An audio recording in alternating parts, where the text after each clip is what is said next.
My name is Chelsea Robson. And I'm Morgan Stradling. And you're watching the Rotoscopers YouTube! Sword in the Stone edition.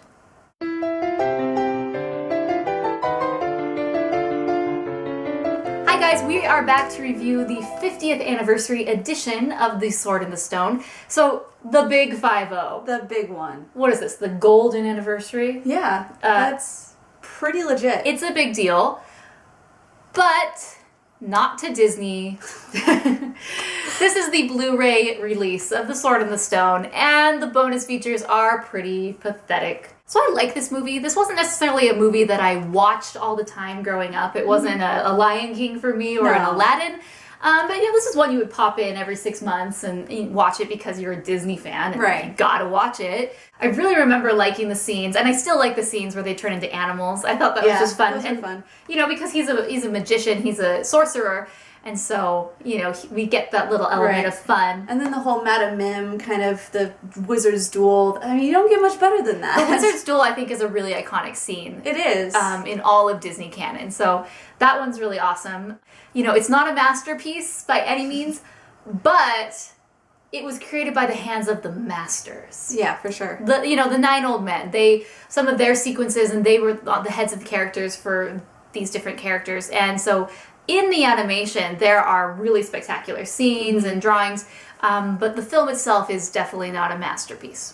This is one of many Blu-rays that Disney is just trying to get into the marketplace as quickly as possible, which is so weird because that's not the way it used to be. It's like everything locked in the vault and then a few things out and then back in and then a few things out. But now they're realizing people love Blu-rays, they want to buy Blu-rays, and so we're just going to get as many Blu-rays out there as possible so people can buy our films and we can make lots of money.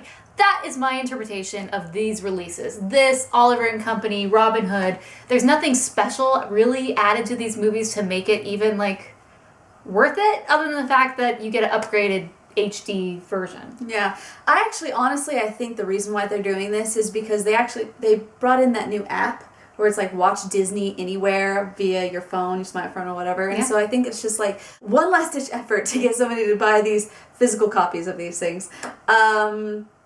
I will, though, say that the moment it opened up, the first screen that it goes to is language selection. And I was amazingly excited because one of the languages that you were able to watch it in was Portuguese.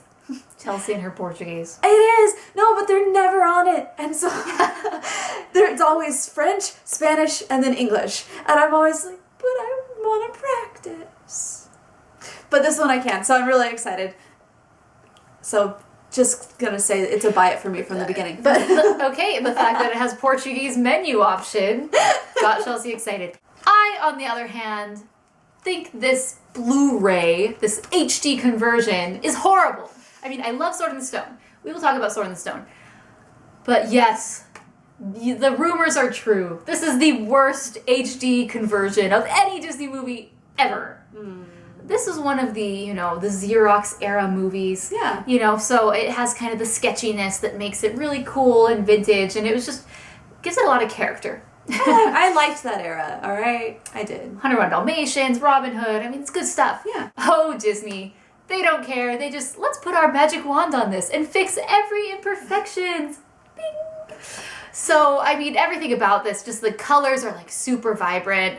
The lines have been digitally filled in, so it's no longer the sketchiness. It's it's bad. It's so bad.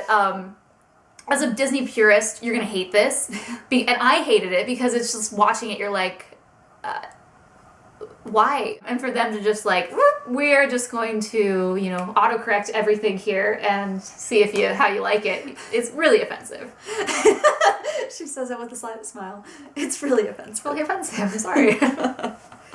So I would say don't buy this. Let's revolt against Disney about their crappy HD conversion trying to... I'm 50th anniversary edition? This is like Star Wars where they just keeps fixing everything in Star Wars and the fans are no, that's not the way it's supposed to be. That's not what I remember. This is 50th anniversary. You basically made a new movie. You updated the movie, which isn't fair. Not fair. I'm sorry. I'm ranting. I am ranting and I will continue to rant about this movie. I still liked watching it in Portuguese. So all in all, Morgan's gonna say skip it. Otherwise, unless Revolt! you're me. Revolt against this movie and don't buy it, okay? Until they re-release it with appropriately converted HD, Yeah, then buy it. I'm okay with that too. Unless you want to support the Rotoscopers, you can buy this using our Amazon affiliate link, then definitely buy it. Then definitely. Yes. And of course, if you just need to own every Disney movie on Blu-ray, buy it again. Oh, buy it 3 times and use the link. That's great. Always use the link. Always. Until next time, my name is Chelsea Robson. And I'm Morgan Stradling. And you're watching the Rotoscopers YouTube. We're here at the premiere of Disney's 53rd animated feature film, Frozen. It's the world premiere, people!